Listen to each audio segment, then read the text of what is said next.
kembali ke sekolah masing-masing orang tua. Ya, tapi kan pelan-pelan siapa tahu itu nanti bisa diterapkan ya. Seperti juga di Jawa gitu kan, bahwa pembelajaran daring itu harus menjadi bagian penting juga nanti ke depan walaupun sudah normal gitu, sudah tidak ada pandemi. Menurut saya itu juga penting. Kenapa? Banyak hal seperti tadi bahwa kita bisa memberikan pembelajaran melalui video, menggunakan medsos kan gitu ya. Itu tidak. Kemudian pembelajaran dapat dikelola sendiri oleh anak dengan orang tuanya. Nanti bisa sederhana. Pasti itu akan menjadi kangen juga orang tua. Dulu kok seperti ini, sekarang tidak ada kan, malah tidak bagus. Tapi bagaimana itu diatur supaya orang tua juga senang gitu pada akhirnya membimbing anak. Kalau sekarang memang kan merepotkan istilahnya gitu ya, merepotkan. Tapi dengan temuan-temuan baru bagaimana inovasi pembelajaran daring itu disampaikan, sekiranya banyak yang bisa manfaat seperti itu. Apalagi pembelajaran daring yang bisa kita ambil positifnya, Bu Ermia, kalau di TK Anak Soleh gimana? Ya, terima kasih Pak Dedi kesempatannya. Saat pembelajaran daring ini mungkin kita sama-sama sesama guru ini saling mengalami, mungkin kurang lebihnya sama ya Pak ya. Di awal-awal itu kita jungkir balik gimana caranya pembelajaran daring ini bisa maksimal, bisa terlaksana dan kurikulum bisa dilaksanakan dan pembelajaran bisa dilaksanakan dengan baik. Yang notabene peserta didik kami ini adalah anak usia dini ya Pak ya, yang awalnya memang ada pembatasan mereka berhubungan dengan gadget gitu ya. Nah di masa pandemi ini mereka dipaksa dalam tanda kutip untuk melakukan pembelajaran menggunakan gawai atau gadget ini. Nah nggak semuanya negatif Pak. Kami juga merasakan efek positifnya. Yang pertama mungkin disampaikan oleh Mbak Novi tadi, guru itu dipacu untuk bisa menciptakan satu pembelajaran yang inovatif terkait dengan teknologi seperti itu. Salah satunya dengan membuat video-video pembelajaran. Terus lagi yang kedua, kami juga mengkreasi saling memunculkan inovasi-inovasi tentang pelaksanaan pembelajaran daring seperti itu. Salah satunya mungkin interaksi pembelajaran dilaksanakan melalui Zoom, itu seperti apa. Kalau kita seperti orang dewasa seperti ini mungkin hal yang biasa ya Pak ya, tapi untuk anak-anak ini yang luar biasa pendekatannya. Belum lagi anak yang mungkin nggak tertarik dengan wajah kita, ditinggal main, ditinggal ke sana, ditinggal kemari seperti itu. Itu sih Pak. Jadi lebih ke pengembangan diri guru. Bagaimana caranya mengatasi situasi saat pandemi seperti ini, itu Pak Dedi. Ya, saya kira saya setuju ya bahwa kita ini banyak sekali sebenarnya pembelajaran yang bisa kita ambil ya pada saat masa pandemi, khususnya dalam pelaksanaan daring. Walaupun kecil tapi itu pasti bisa berpengaruh ya terhadap anak. Apa yang disampaikan kebijakan katakanlah ya menjadi kebijakan sekolah itu kan pasti membawa dampak juga gitu ya. Berat memang pasti itu dari awal ya. Tapi begitu pelaksanaan dilihat ternyata evaluasi semakin hari semakin bagus ternyata. Bu Aida, ayo ada sampaikan silakan. Oh ya, sedikit pengalaman saya dalam pembelajaran daring, Bapak. Kalau kami di sini betul sekali yang disampaikan oleh teman-teman tadi, di mana media itu banyak banget ya Pak. Saya mencoba menggunakan quizzes itu untuk menarik minat anak di dalam kebetulan itu sangat menarik minat mereka gitu daripada mereka bermain game lain begitu ya. Nah kemudian satu lagi yang terpenting dalam proses pembelajaran daring ini, saya hikmahnya banyak banget untuk kita sebagai guru dan orang tua. Jadi orang tua itu tahu dia, oh ternyata anak saya belum bisa, nah anak saya sudah bisa gitu. Jadi dia bisa lebih banyak mendampingi anaknya karena pada saat di Zoom kita melakukan kesepakatan bersama Bapak. Jadi kalau orang tua bisa mendampingi baru kita laksanakan. Kalau tidak akan kita laksanakan seperti itu. Jadi memang banyak sekali manfaat yang saya dapatkan. Jadi lebih banyak bisa bereksplorasi selain kalaupun di sekolah pun di rumah lebih banyak menurut saya ya karena didampingi dengan orang tua jadi lebih sangat bermanfaat begitu. Iya. Semestinya kan pendidikan anak usia dini itu kan tanggung jawab orang tua kan 100%. Tapi kemudian karena kesibukan orang tua kemudian dititipkan di PAUD kita. Nah, sehingga pada akhirnya selama ini kan seolah-olah lepas kan gitu ya. Semua istilahkanlah gimana guru aja mau diapakan gitu ya. Tapi justru kita itu tersadar bahwa memang yang sebenarnya yang paling pokok adalah orang tua sendiri yang memberi harusnya mendampingi gitu kan. Nah di situ sebenarnya kan pembelajaran daring untuk anak kecil sebenarnya juga parenting juga untuk orang tuanya. Ya kan? Bagaimana mendidik orang tua, betul itu sangat penting. Oke, saya kira bagus ya itu pengalamannya Bu Ayu. Kuisis, Kahoot itu coba dipelajari Bu Aida dan semuanya ya. Karena apa itu penting, itu semacam game based learning. Nah, ini juga bagus Bu. Itu semacam belajar berbasis game itu, permainan. Nah, salah satu dengan Kahoot, tebak-tebakan, cepet-cepetan kan gitu ya Bu ya.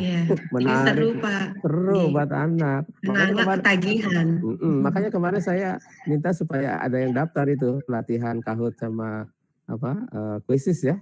Sudah kemarin saya kirim itu. Sudah daftar belum? Saya kebetulan dapat kesempatan Pak kalau mau nanti Bu Daya latih semua di sini teman-teman. Siap. Iya, karena mudah itu, sangat mudah dan itu sangat menarik. Ada fitur yang baru juga Bapak, gitu ada listennya, listen. Jadi kita bisa menerapkan PACE yang Bapak sampaikan tadi. Di dalam listen itu ada penjelasannya langsung, langsung ada kita berinteraksi dengan anak tersebut. Oke, nah itu yang penting ya. Jadi kita selalu terus berinovasi gitu. Jangan aku seperti yang dulu, kan gitu. Itu kan lagu lama itu. Jangan sampai begitu setelah S2 seperti dulu lagi. Jangan seperti itu. Nah justru dengan hal seperti ini inovasi muncul. Saya kira bagus, saya setuju dengan Ibu Ayu. Saya pengen ke sekolahnya berarti ini ya. Pengen lihat. Tapi itu menurut saya satu pengalaman bagus ya. Supaya kita ini lebih berinovasi. Masa 4C kita bisa membinakan kreativitas bikin tinggi pada anak, tapi kita sendiri tidak berkreatif, kan gitu ya. Maksudnya sama-sama kreatif gitu. Oke, ada Ibu Sri Handayani, silakan. Baik, terima kasih Pak. Saya suka sekali Pak dengan lagunya.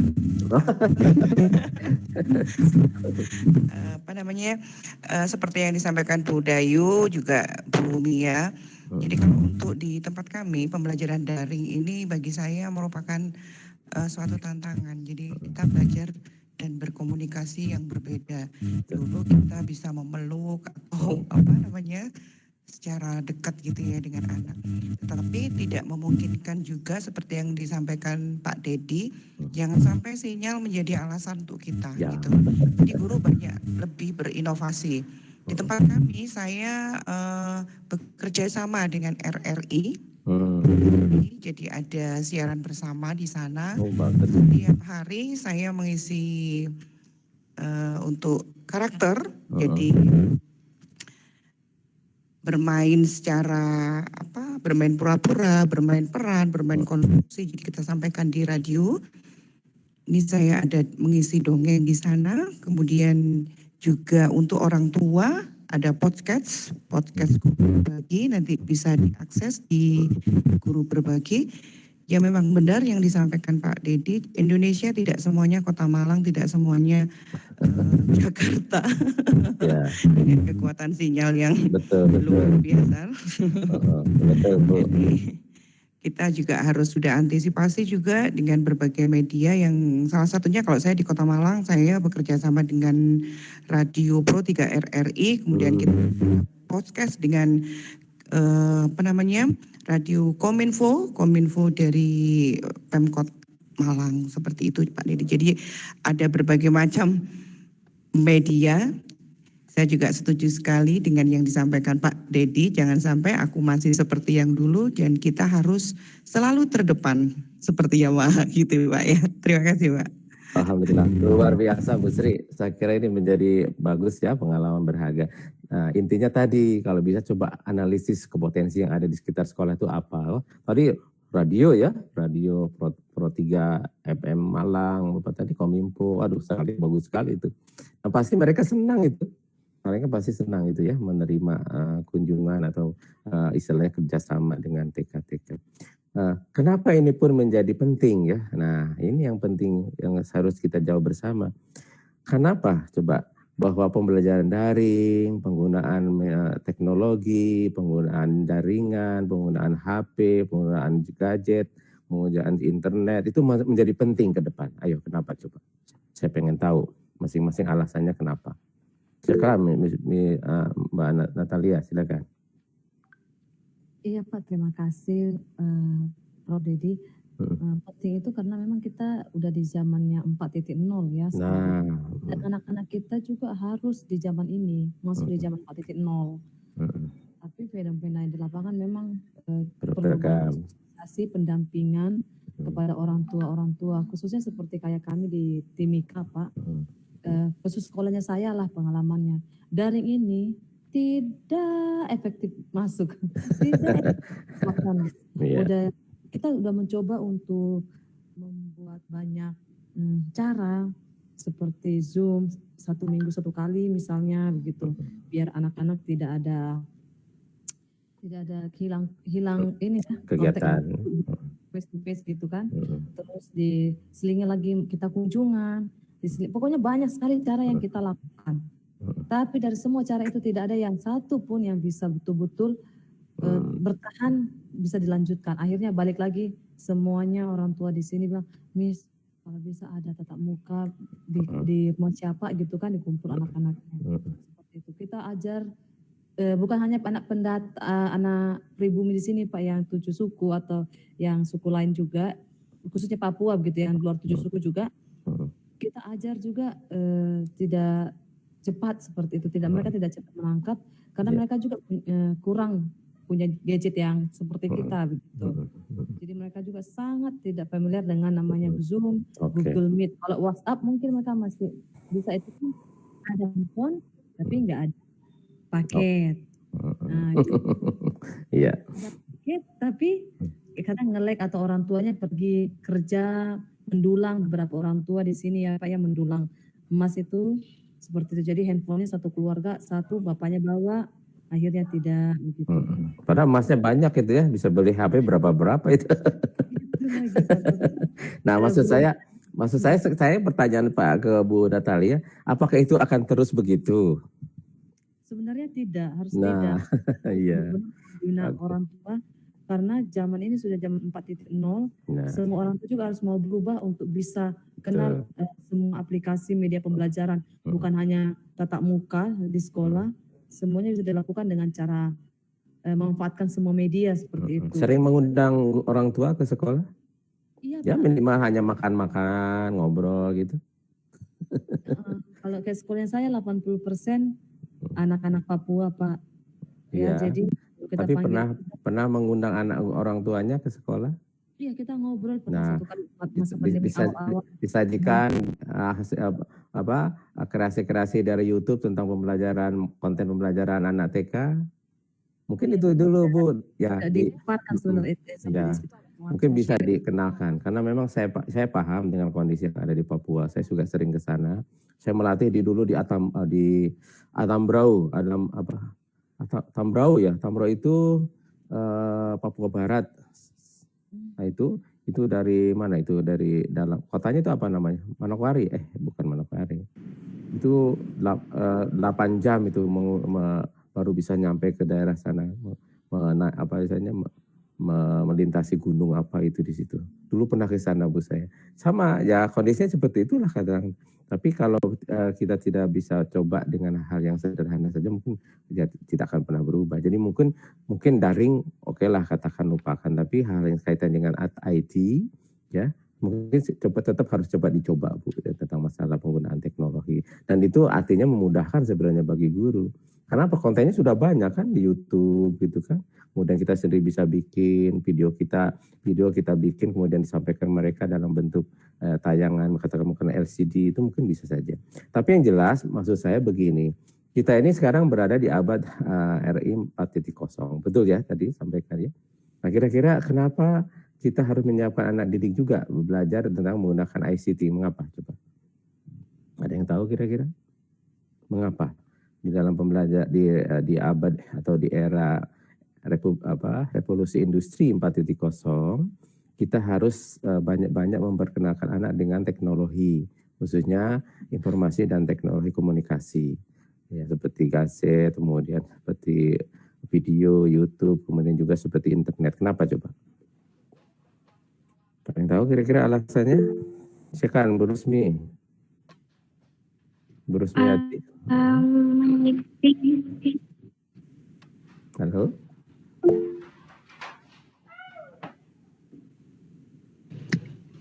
mengikuti perkembangan zaman, Pak.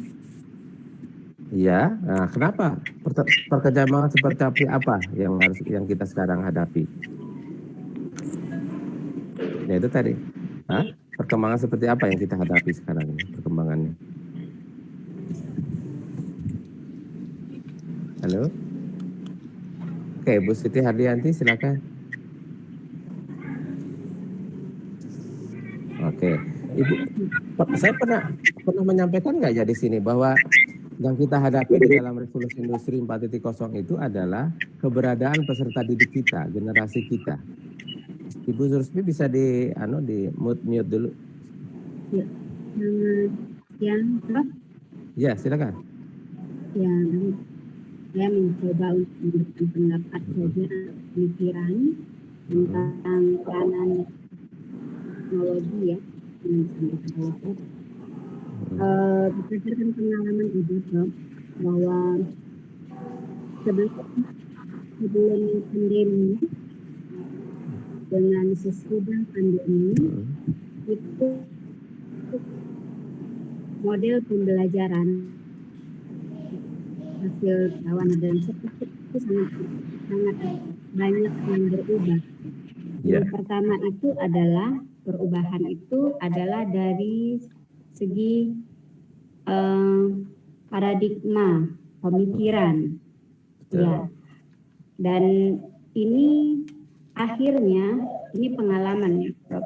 Waktu awal pandemi itu ini di sekolah di tempat saya mengajar, kami sangat bergumul menghadapi banyak orang tua yang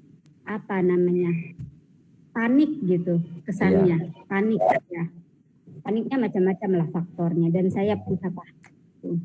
Nah, setelah 1 tahun berlalu, sekarang itu masuk ke tahun kedua ya, semua mulai enjoy, menikmati.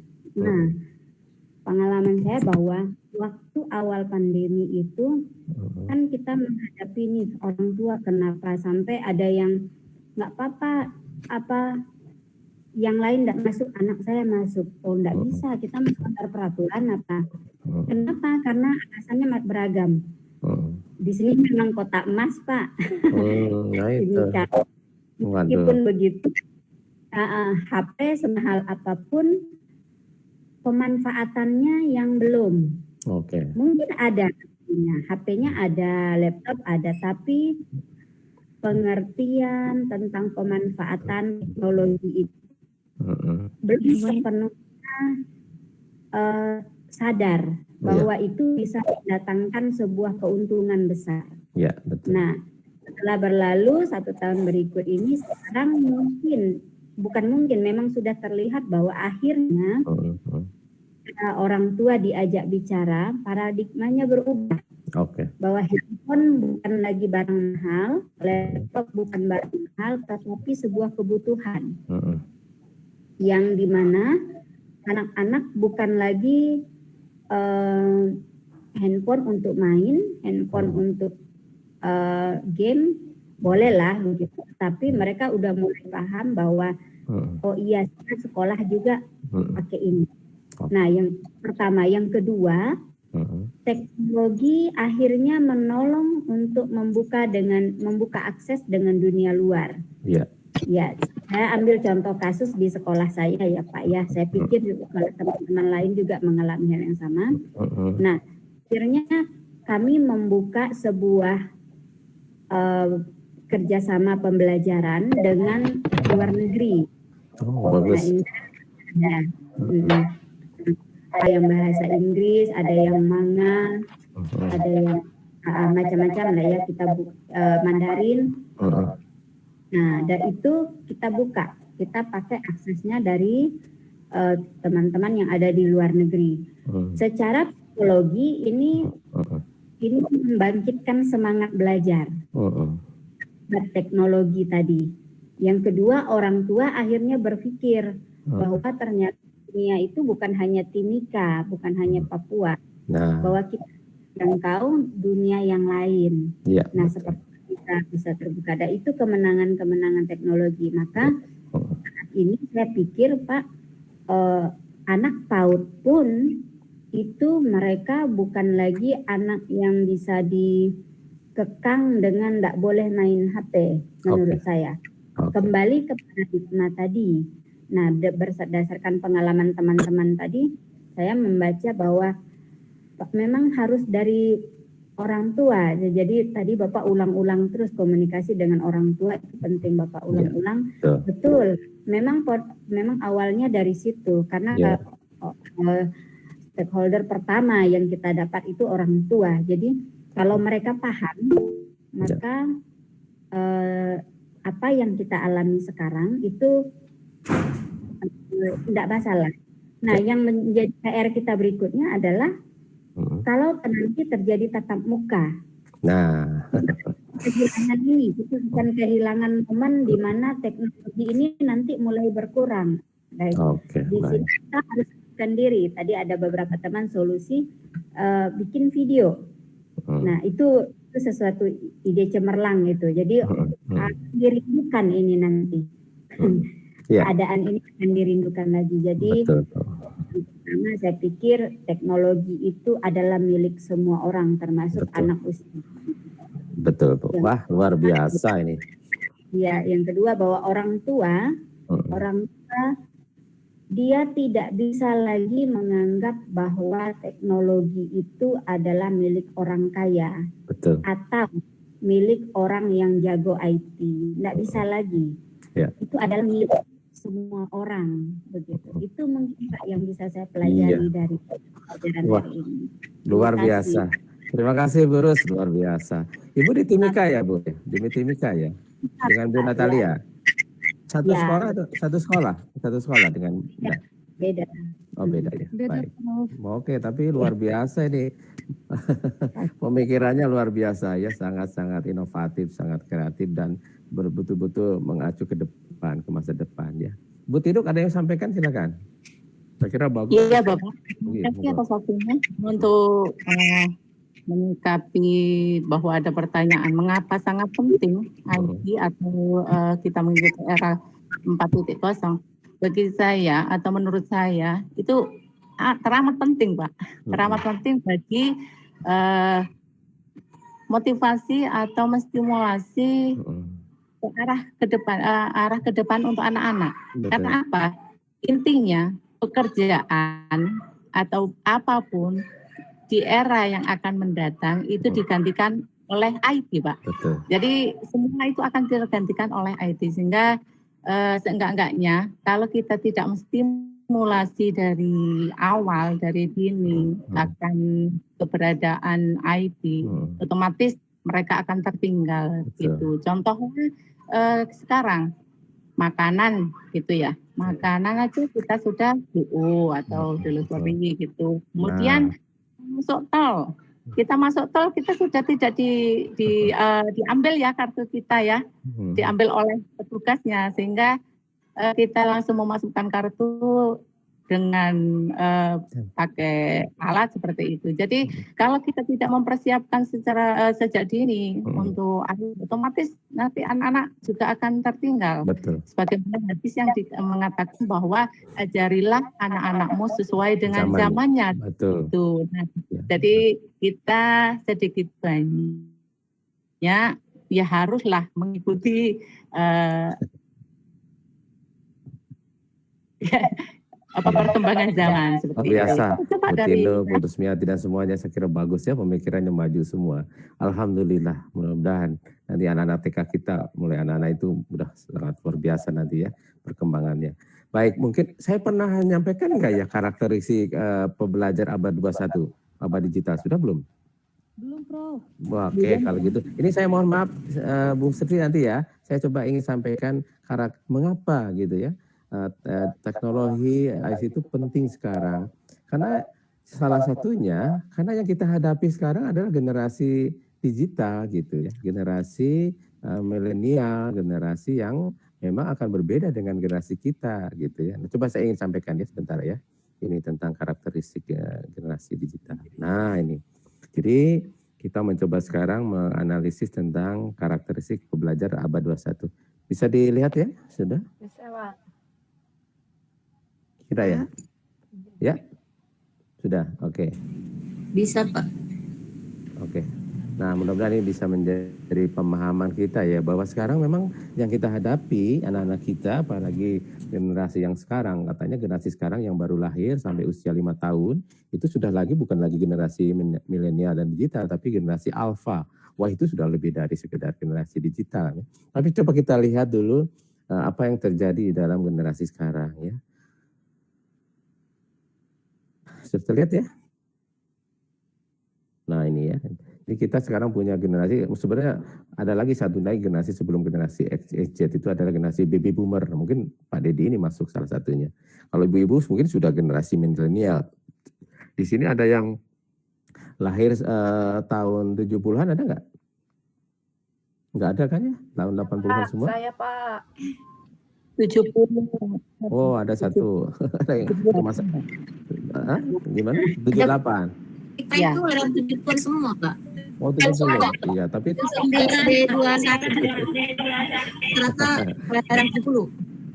ya, tapi itu sebenarnya sudah dikenalkan dengan teknologi sejak tahun 70 juga ya.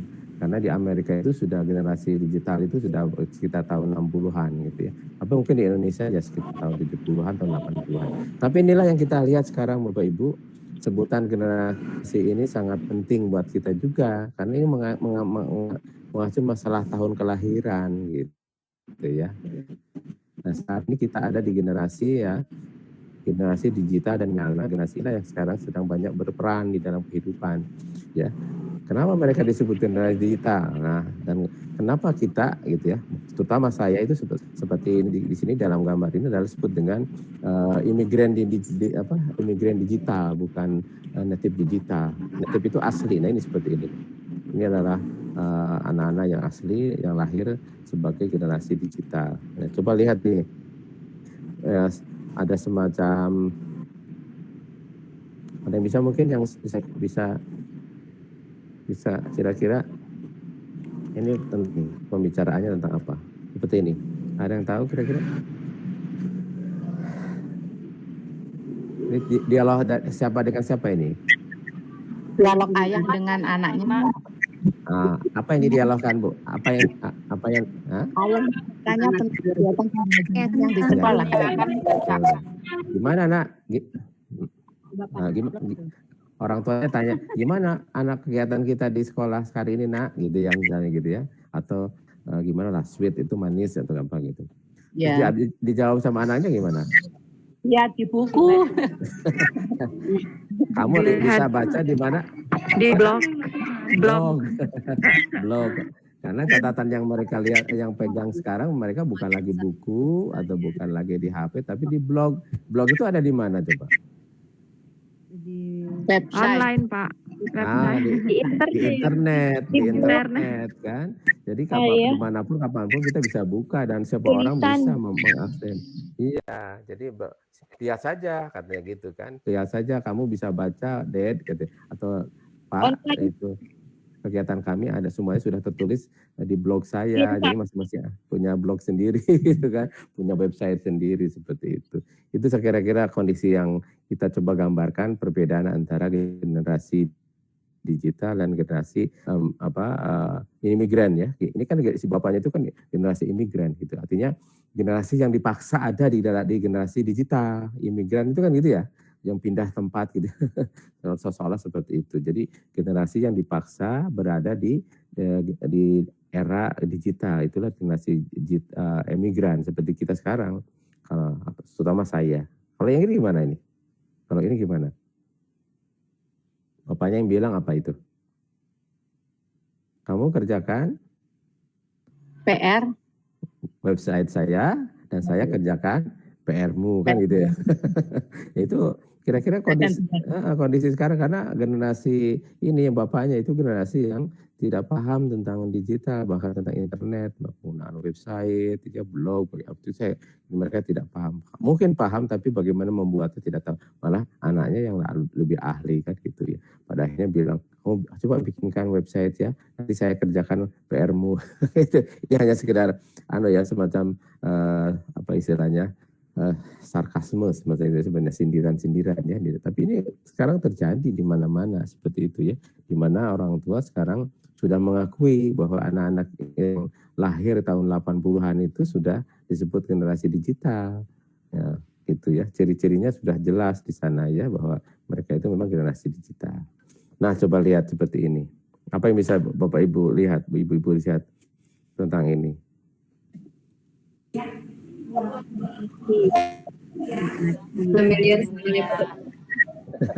Kalau mereka dihadapkan dengan komputer senang, mukanya terus perang gitu ya. Karena mereka sangat asik dengan gitu ya. Tapi coba perhatikan dengan yang ini. Nah, ini gimana Bu? Ini terjadi nggak sekarang di negara kita atau di beberapa belahan? Iya, Pak. Iya, satu pihak kita masih ada tradisional gitu kan, angkutan saja pakai binatang gitu ya. Tapi di pihak lain di Amerika, di Uni Soviet, teknologi sudah maju bahkan sudah keluar angkasa. Ini sudah memang satu hal yang ada di dalam kehidupan kita dan itu tidak bisa dipungkiri. Mohon maaf ya, Indonesia kan tidak hanya di Jawa gitu kan, di Timika, di Halmahera itu juga sama gitu ya. Itu adalah tapi kan kegiatan seperti itu tetap ada terlihat, bahkan di Jawa sendiri di daerah-daerah pada istilahnya pesisir itu masih ya tradisional ini masih ada, bahkan di Jogja gitu ya. Itu pernah saya lihat gitu ya, di Jogja, di Cirebon, di daerah utara itu pernah saya jalan. Itu ada, masih ada seperti ini. Nah, coba yang ini gimana Ibu? Ada yang bisa membedakan kenapa ini seperti apa? Mau sampaikan siapa kira-kira? Ini keadaan seperti apa sih? Yang sebelah kiri itu manual, tapi yang kanan itu sudah pakai mesin. Bukan mesin atau apa itu tuh? Mesin remote, atau apa di situ? Remote ya. Remote control. Robot ya. Robotisasi ya, membuat misalnya TV, televisi sekarang tidak usah menggunakan manusia. Semuanya pakai robot, kemudian dia menyimpan elemen-elemennya itu yang ada di komputer atau ada di laptop atau ada yang di televisi itu sudah menggunakan robot. Tapi sementara di tempat lain kan masih menggunakan fisik ya, tenaga manusia. Ini masih ada sekarang. Tapi orang lain sudah seperti ini gitu ya.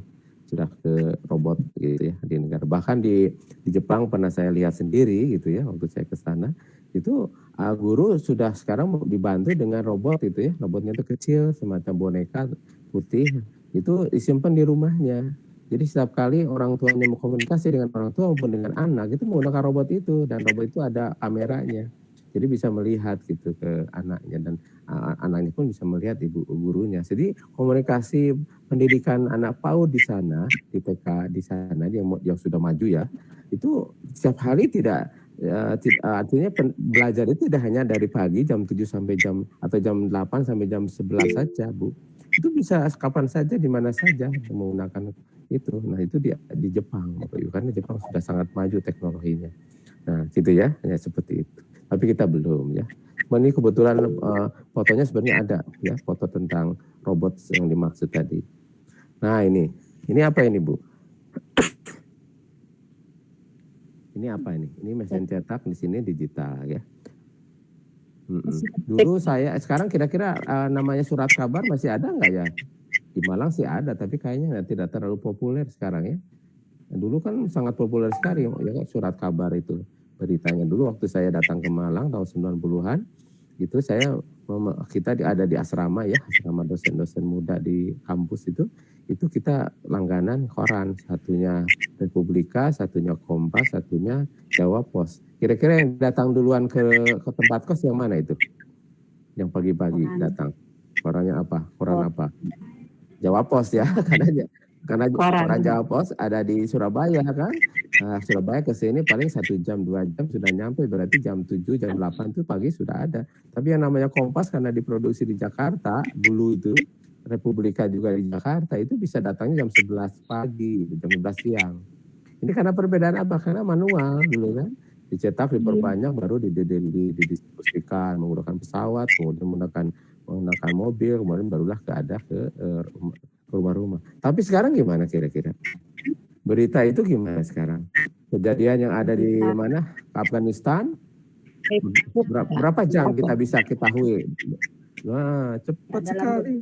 Langsung Tidak terlalu lama, langsung tahu betul. Nah, ini karena apa? Ada teknologi mesin cetak digital. Bahkan koran-koran di luar negeri sekarang semuanya hampir sama diterima di belahan dunia. Kenapa? Karena sekarang kirimannya melalui digital, langsung dicetak di tempat kita, sudah langsung bisa dinikmati. Apalagi kan ibu. Nah, ini kan apa? Teknologi digital itu yang bisa memungkinkan ini lebih serba cepat gitu kan.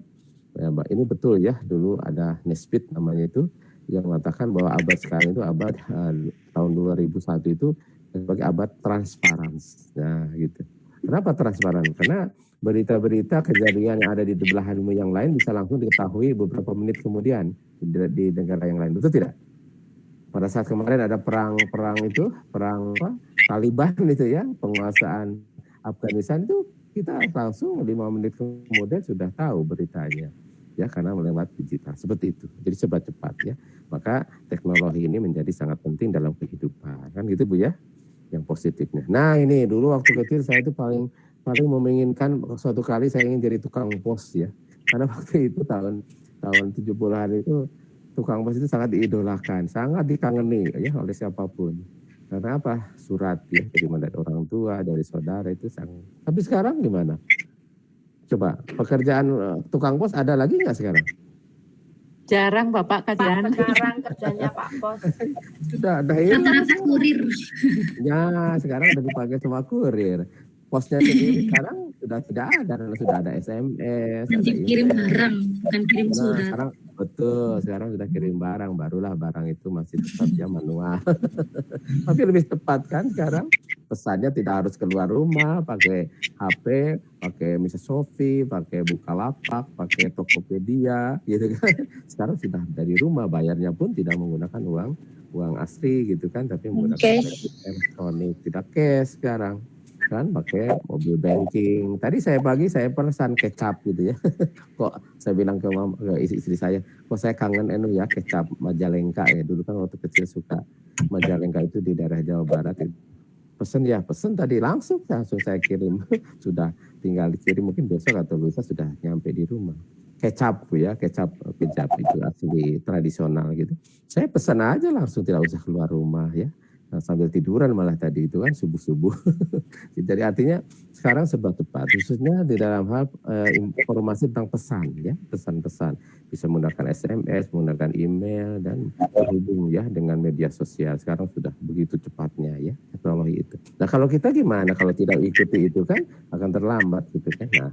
Nah ini Indonesia ada di 3 besar dalam penggunaan Facebook. Nah, ibu-ibu sudah punya akun Facebook belum? Mungkin ada juga yang satu orang akunnya 5 gitu ya dengan nama yang berbeda atau 2 dan sebagainya. Jadi karena kita sekarang memang dunianya seperti ini bahwa media sosial itu juga sangat merajalela. Sekarang yang paling top apa? Di samping Facebook, Instagram. Ya betul. Instagram itu nomor 1 Bu sekarang. Bahkan Facebook sudah banyak ditinggalin sekarang. Iya. Hafal ya. kalau pegiat medsos itu sudah tahu itu Instagram itu nomor 1 sekarang. Ya karena apa? Karena di samping ada suara, ada tulisan, ada suara, tentu bisa juga berupa video ya, berupa animasi, bahkan linknya itu macam-macam ya yang bisa dihadirkan itu Instagram. Nah coba yang lihat. Yang paling penting Pak bisa kameranya itu bisa dirubah Pak kalau Instagram jadi percantik gitu Pak. Ibu-ibu tuh Pak. Filter. Bisa. Filter. Nah, itu penting. Jadi tidak pernah tua ya. Mudah awet terus karena dirubah dengan filter gitu ya, mau halus sekali, super halus dan remaja. Saya kira itu ya. Jadi memang ini dunia karena teknologi tadi ya.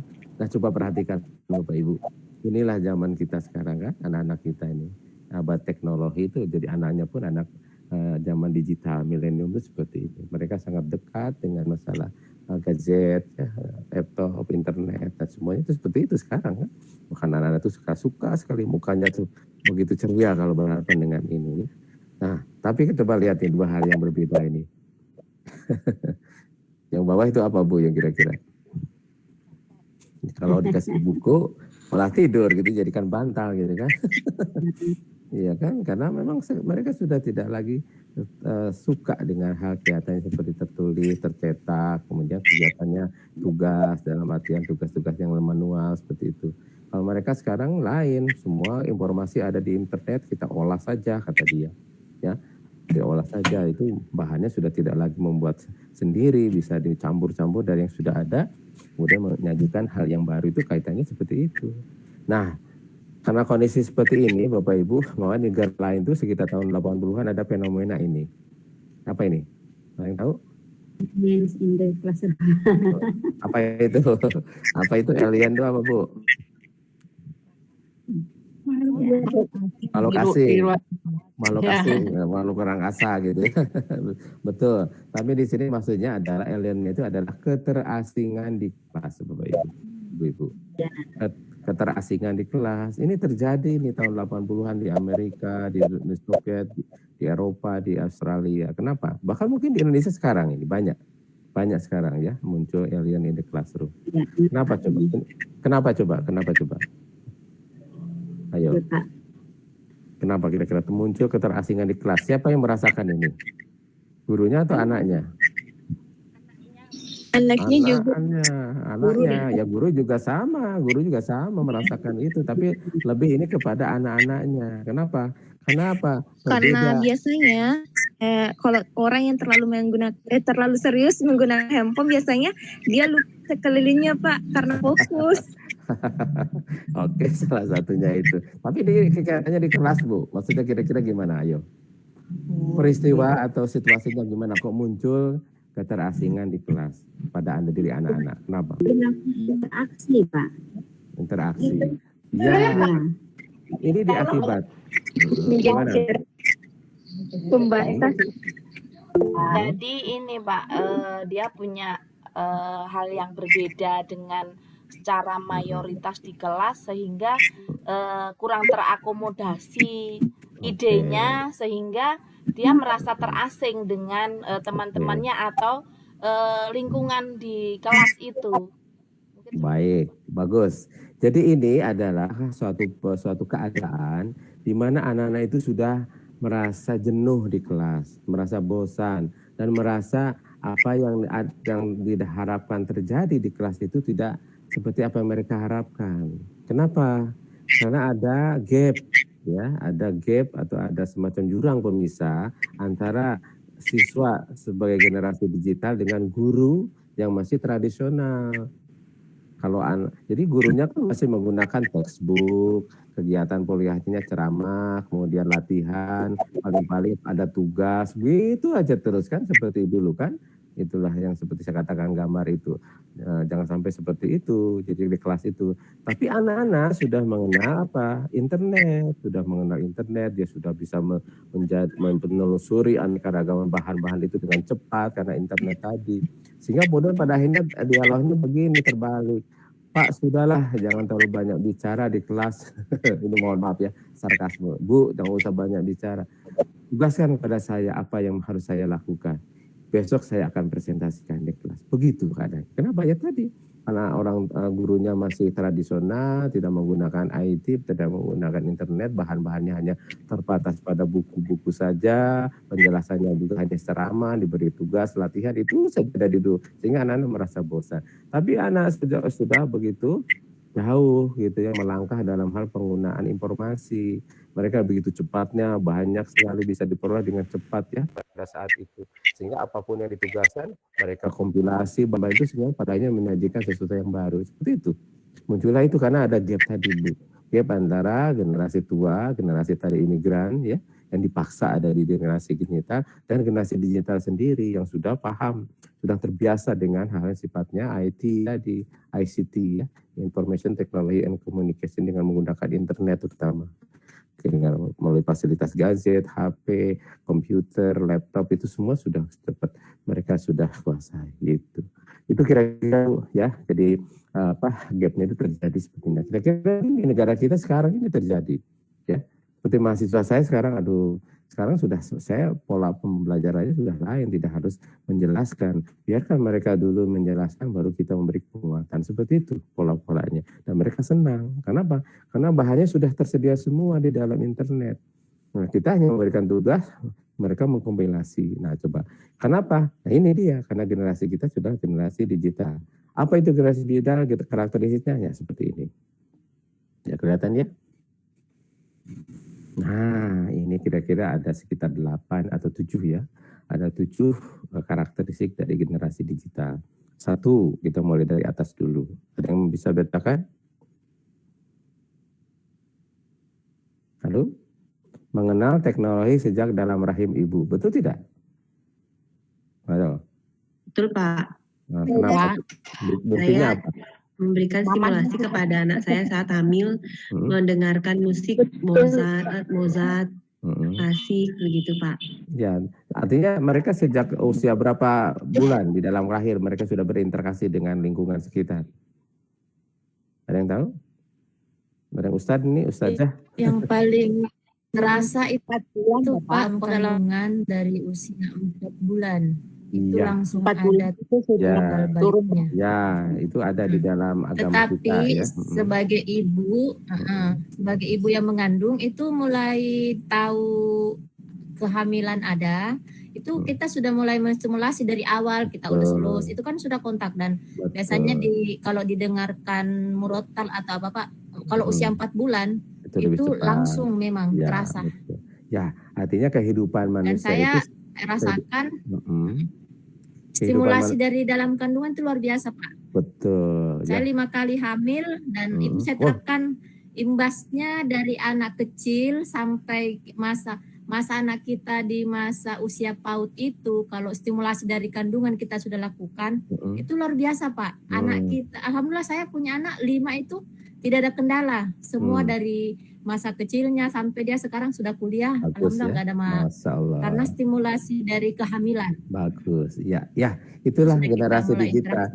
Jadi usia 4 bulan itu memang secara alami ya, itu sudah ditiupkan ruh ya, ditiupkan ruh kehidupan. Itulah mulai interaksi. Tapi sebenarnya bisa sebelumnya. Cuman kehidupan itu dimulai itu sejak usia 4 bulan dalam kandungan ya.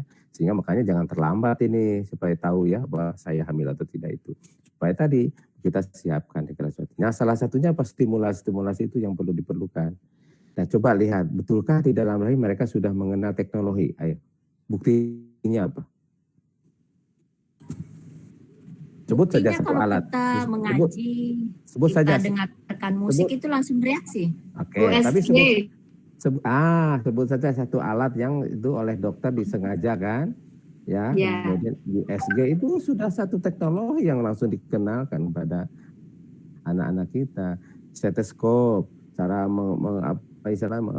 detak jantung, HP kita saja yang kita pakai sama orang tua sama ibunya, itu mereka sudah bisa kontak dengan ibu saya sedang HP, apa yang mereka bicara itu sudah memberikan stimulasi bahwa mereka itu otak mereka sudah disentuh dengan teknologi. Belum yang lain di luar kehidupannya di dalam kandungan ya, tapi itu kontak dengan ibunya, ya itulah teknologi yang bisa seperti menggunakan ATM, menggunakan e-tool, menggunakan transaksi jual beli dengan elektronik, itu mereka sudah rasakan juga itu sejak awal. Bahkan katanya kan tadi sampaikan oleh Ibu, ada sesuatu yang memang sengaja, ya seperti tadi mendengarkan musik, mendengarkan murotal, mengaji, ya menggunakan Al-Quran, itu salah satunya stimulasi yang memang harus disengaja oleh orang tua kepada anaknya. Ya, nah ini Bapak Ibu ada namanya suatu penelitian yang membuktikan bahwa anak itu mulai di rahim itu sudah mengenal stimulasi dan itu bisa dikembangkan untuk mengembangkan kemampuan otak mereka. Apa yang disebut dengan kalau di Barat itu disebut dengan Mozart effect ya atau Beethoven ya musik klasik itu sudah terbukti itu ya bahwa orang tua yang sejak usia 4 bulan kandungan itu sudah disimulasi dengan musik-musik irama-irama dari Mozart, itu ternyata perkembangan otaknya berkembang daripada mereka yang tidak seperti itu. Nah, dalam Islam, mohon maaf ya, di dalam Islam itu kan malah sunnah itu ya, bahwa seorang yang sedang hamil itu harus dibacakan murotal, bahkan membaca sendiri. Kalau bacaannya bagus itu harus membaca, karena stimulasi itu pasti akan langsung ya berakibat ya, berdampak dengan positif terhadap anaknya. Nah, apalagi dengan digital ya, karena digital itu pengaruhnya sangat deras. Itu kenapa? Karena ada sinyal, ada getaran yang memang dirasakan langsung oleh anak. Ini penelitian saya dengan teman saya, kebetulan satu S3 itu ada 4 orang Bu waktu S3. Saya, kemudian ada Pak Saad dari UM juga, satunya dari Bali, namanya Pak siapa lupa lagi saya. Satu lagi dari Surabaya, itu adalah dokter ahli kandungan. Nah, yang dokter ahli kandungan itu dulu bilang ke kami waktu di kelas, karena sudah mempelajari bareng-bareng berempat aja gitu ya. Itu saya ingin meneliti tentang benar tidak sih Mozart efek itu terbukti. Nah, sehingga saya ingin tahu bahwa nanti penelitian saya juga adalah tentang itu, tentang masalah bagaimana menstimulasi anak-anak, calon anak ya, usia 4 bulan di dalam kandungan itu gimana. Saya pengen itu gimana ya. Ya sudah, bikin proposal aja saya bilang. Terus nanti tunjuk siapa profesornya. Dia kemudian ke profesornya, kemudian profesornya bilang itu namanya Pak Wayan itu. Silakan kamu coba dulu penelitian, buktikan apakah benar itu. Baru nanti kita lihat apakah itu bisa diterapkan di dalam penelitian tentang kandungan, ahli kandungan. Dia kan ahli kandungan, namanya Pak Hermanto, sekarang direktur pendidikan rumah sakit Dr. Sutomo di Surabaya. Kemarin waktu anak saya nikah juga datang, alhamdulillah. Nah, itu artinya si profesional itu merasa tangannya juga, benarkah itu? Coba buktikan dengan penelitian. Nah, pada akhirnya apa? Si Pak Hermanto ini dengan kami itu kemudian kerjasama dengan biologi, laboratorium biologi. Maka kemudian dibuatlah satu media adalah jagung, tanaman jagung, mulai dari akar ya, mulai dari biji gitu, mulai dari bibit itu. Kemudian satunya lagi tanaman satu lagi itu jagung padi ya, padi yang usianya mungkin hanya 4 bulan itu bisa tumbuh dan bisa berbuah lah, antara 3 sampai 5 bulan gitu ya. Jagung dan padi itu kan seperti itu. Kemudian satu lagi binatang, tikus. Nah, dia ada 3 kelompok, jagung, padi sama tikus. Kemudian apa? Itu tadi diberikan 3 stimulasi. Satunya diberikan musik rock, ya. Satunya Beethoven, satunya lagi musik yang lain. Tidak dengan morota, ya. Waktu itu tidak morota. Jadi rock, Beethoven, ya, Mozart yang klasik maksudnya. Kemudian satu lagi itu pop kalau salah, 3. Jadi setiap hari diperdengarkan itu mulai dari usia bibit itu sama anak tikusnya juga seperti itu, setiap hari diberikan. Jadi ada 3 kelompok ya, 3 kelompok jagung, 3 kelompok padi, 3 kelompok tikus. Yang satu kelompok di jagung itu yang tadi satu kelompok diberikan stimulasi dengan musik rock, satunya musik klasik, satunya musik pop. Nah, itu kemudian diteliti selama sekitar 2-3 bulan, kemudian dilihat hasilnya. Ternyata memang betul beda. Ya, jadi yang katakan jagung yang diberikan tentang oleh musiknya rock itu pertumbuhannya cepat sekali, tapi kemudian mati. Kemudian juga sama, yang padi juga demikian cepat, kemudian juga mati. Yang sama ya semua. Kalau yang Mozart, nah ini bagus pertumbuhannya, normal tapi bagus, tumbuh sehat gitu ya. Kemudian sesuai dengan pola-pola pembelajaran, pola pertumbuhan biasa gitu. Tapi ada lebih kelebihannya dia lebih sehat dan berbuahnya bagus dan ya hasilnya bagus lah gitu ya. Tapi yang pop itu tidak beraturan gitu ya, malah terlalu cenderung lemah gitu ya, karena nggak tahu pokoknya. Nah, begitu pula dengan tikus. Jadi tikus yang diberikan stimulasi dengan rock itu cepat pertumbuhannya, kemudian juga tapi aktif gitu, bahkan kemudian seruduk dan mati gitu ya. Kalau yang Mozart bagus gitu ya, pertumbuhannya normal, kemudian juga dia sehat dan sebagainya. Tapi yang pop juga sama, tidak beraturan, bahkan cenderung lemah. Nah, dari situ disimpulkan bahwa memang stimulasi yang diberikan kepada objek yang berbeda, hasilnya pun ternyata berbeda. Ya, terutama kalau rock itu tadi pertumbuhannya cepat, tapi kemudian jadi mati. Ya, kemudian yang Mozart malah bagus dan sehat gitu, kemudian yang pop itu tidak beraturan bahkan cenderung lemah, seperti itu. Apa yang menyebabkan ketiganya itu bisa berbeda? Ternyata kesimpulannya bukan dari jenis musiknya. Ya musik itu kan memang ada jenis, tapi yang penting adalah dari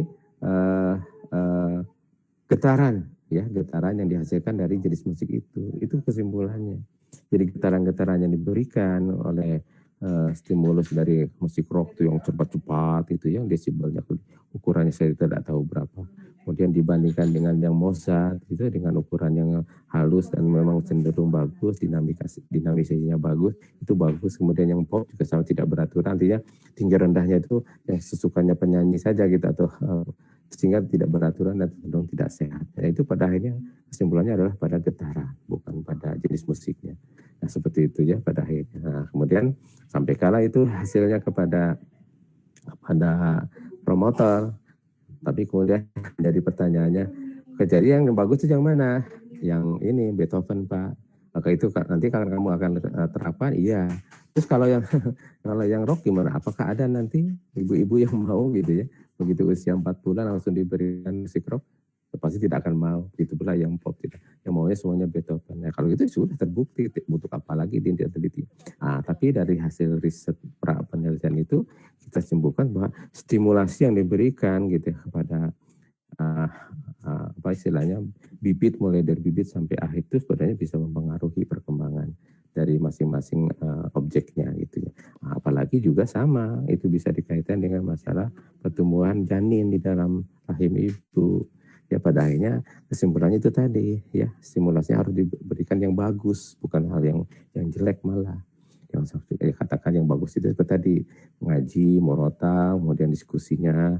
Kalau di saya pernah baca di satu artikel yang di mana di Malaysia itu dia meneliti kehidupan orang Israel ya. Itu kenapa mereka bagus gitu ya kualitas kehidupan. Ternyata memang itu tadi pengaruhnya itu tidak hanya pada saat anak belum lahir tapi juga setelah lahir ya. Jadi mereka itu ibunya saja begitu ada mau nikah itu sudah ada pelatihan pranikah itu. Ya harus begini. Jadi begitu sudah juga misalnya sudah hamil itu juga ada hal-hal yang memang secara budaya itu harus dilakukan. Misalnya apa? Makan harus banyak kacang yang tapi tidak digoreng tapi direbus, sayuran, buah-buahan tertentu yang harus memang banyak dikonsumsi seperti nanas, apel dan sebagainya. Madu itu wajib. Daging itu perlu. Dan juga yang lain ada kira-kira makanan-makanan yang sehat lah ya. Yang semuanya itu kalau bisa alami, tidak banyak digoreng terutama, tapi direbus atau dikukus gitu ya, atau langsung dimakan. Itu kira-kira budaya di sana.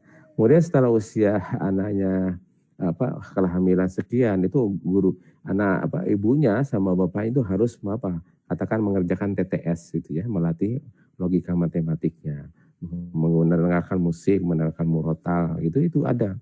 Dan semua yang disebut dengan 8 kecerdasan ganda itu dilatihkan mulai dari logika matematik, kemudian musik, kemudian ada bahasanya, linguistik, dibaca-baca hasil bacaan buku yang bagus gitu ya, dipilihkan buku yang bagus sehingga dari bacaan itu juga sangat memstimulasi ya kerja otaknya anak gitu. Sampai pada sifat interpersonal, jangan marah gitu ya, intrapersonal, hubungan dengan orang lain itu juga sama. Jadi banyak sekali pada saat usia kehamilan itu stimulasi itu harus banyak dilakukan dan harus bagus gitu. Sampai pada makanan saja diperhatikan, lingkungan juga harus diperhatikan itu ya. Ini hanya sekedar ya, tergantung nanti background masing-masing. Tapi ada satu ungkapan bahwa memang harus disiapkan gitu ya, harus disiapkan lingkungannya, sarana prasarannya, bahkan makanan saja tuh pada usia antara 4 bulan sampai melahirkan itu penting gitu ya. Bahkan setelahnya itu juga sangat penting gitu. Nah ini nih kira-kira ya. Karena mereka ini tadi bahwa sejak kecil, sejak usia di dalam lahir saja mereka terpengaruh dengan dunia digital ya. Dimana sekarang semuanya kan serba begini. Sekarang kalau mau kita masuk ke mall aja kan harus dicek itu kan menggunakan aplikasi peduli peduli yang harus menggunakan aplikasi kan sekarang masuk ke mall itu. Peduli Lindungi. Ya, Peduli Lindungi, di mana tetap semuanya menggunakan HP, ada barcode-nya, ada semuanya pasti pengaruhnya. Ya, itu apalagi kalau anak-anak sudah bisa maksudnya ibu hamil juga seperti itu. Nah, ini kira-kira salah satu saja. Kedua, ciri khasnya adalah, bukan ciri karakteristiknya adalah terhubung 247. Ada yang tahu kira-kira artinya apa ini? Bu Natalia atau Bu Emi, apa artinya nih? Terhubung 247. 24 jam dalam seminggu. Artinya mereka itu dengan konektivitas digital itu mereka akan terhubung terus sama 24 jam selama 7 hari. Artinya tanpa ada putus-putusnya. Betul tidak? Ya itulah namanya keadaan kita. Interaksinya komunikasi dua arah, multiproses, dan terutama ini yang saya soroti di sini. Pemikir sintesis. Kenapa sintesis? Ini kan kebalikan dari analisis. Kalau analisis itu memecah, sintesis itu merangkum. Kenapa mereka memilih sintesis? Karena bahan-bahan sudah ada semua di dalam internet. Jadi mereka tinggal ambil, diolah baru memunculkan. Seperti juga kurikulum, kan bahan apa yang Ibu sampaikan sekarang, itu kan tidak lagi mencari secara manual. Semua ada sudah di dalam internet, tinggal kita milih mana yang paling bagus, kita olah, kemudian sajikan. Itulah pemikir sintesis. Kemudian penjelajah pengetahuan, itu karakteristik generasi kita. Kenapa? Karena tadi kemudahan akses dalam hal mencari ilmu pengetahuan, informasi itu sudah demikian cepat. Jadi mereka menjadi penjelajah saja dan sudah gampang, sudah tersaji, tinggal bagaimana. Terus mereka polanya adalah belajar, menemukan, bermain. Nah, itu terutama ini, terutama di TK ya. Bermain itu menjadi salah satu hal yang paling tinggi. Sekarang dengan teknologi kegiatan bermain ini sangat banyak Bu bisa ditampilkan.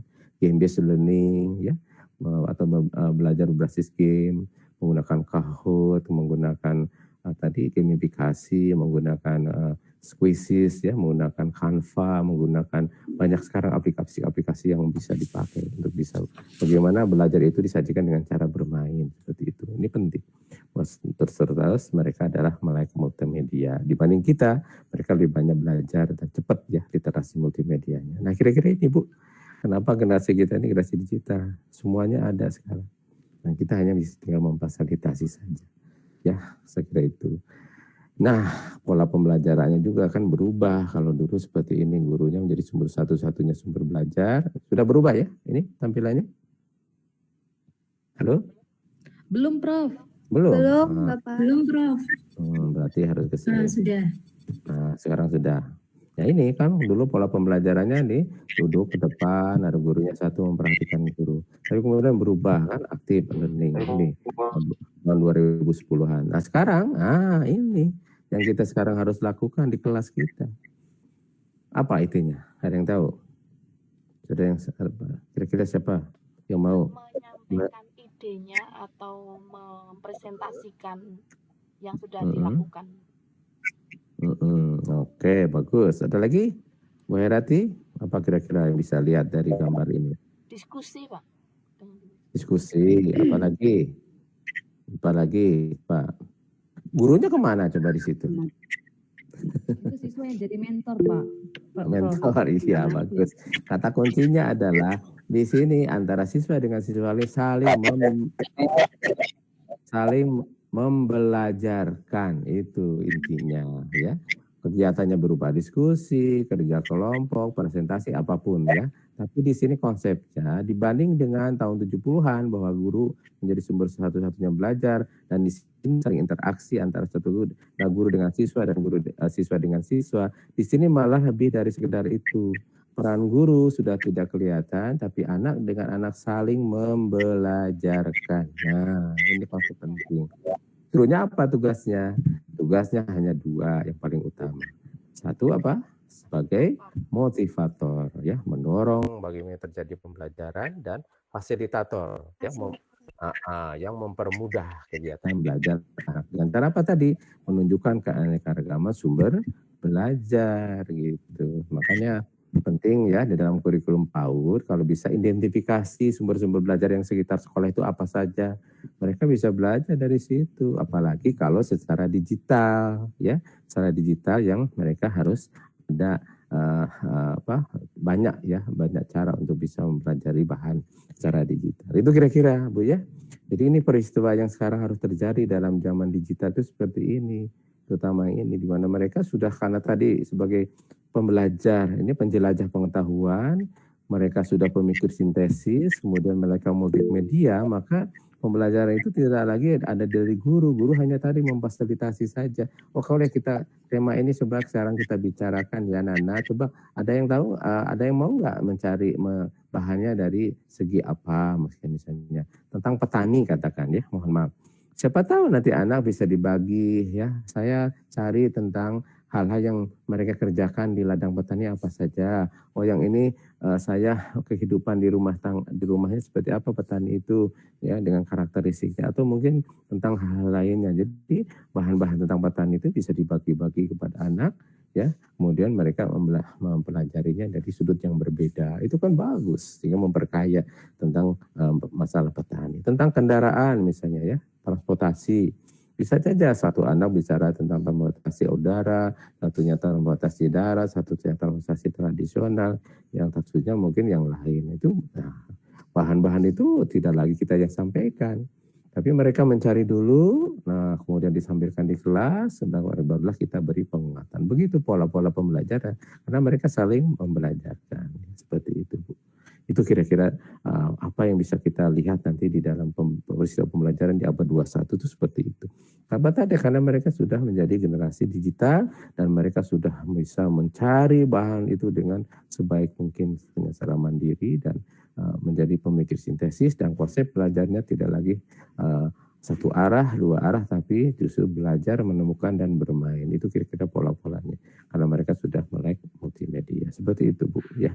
Ini kira-kira penting ya di kita juga saya kira bisa ini ya, di mana kita mempercayai anak untuk bisa mencari bahan sendiri, yaitu melalui orang tua atau melalui teman atau keluarganya, bisa saja, Bu, ya. Seperti pembelajaran daring kan kita beri tugas mereka katakan mempraktekkan cara membuat katakan jus gitu ya, mulai memperkenalkan anaknya bahannya, alatnya, prosesnya seperti apa. Itu kan kita percayakan pada adiknya. Yang satu membuat jus nangka, satu membuat jus silsak, satu membuat jus mangga dan sebagainya. Itu kan berbeda. Prosesnya bisa sama, tapi hasilnya bisa beda. Itu kan memberikan pemikiran yang bagus pada anak-anak. Jangan sampai hanya satu saja gitu. Kalau di sekolah kan hanya satu luring gitu kan. Tapi kalau daring, nah kita berikan tugas kepada anak, pada orang tua, oke Ibu, anak Nanda A coba membuat jus ya, jus buah ini apa, atau silahkan beda-beda seserah sendiri. Pada akhirnya kan pasti akan berbeda juga tergantung apa yang disenangi dalam hal membuat jus. Tapi tolong nanti jelaskan bahan apa yang dipakai, alatnya apa yang dipakai, prosesnya seperti apa, bagaimana cara menyajikannya, bagaimana rasanya, terus komentarnya gimana. Kira-kira 5 hal itu bisa menjadi pembelajaran bagi setiap anak untuk bisa mengolah bahan yang berbeda. Gimana, Bu? Tertarik kira-kira seperti itu? Ya itulah yang akan bisa terjadi nanti menggunakan pembelajaran daring itu. Karena pasti bahannya bisa beraneka ragaman daripada apa yang hanya diberikan oleh guru saja di kelas kan.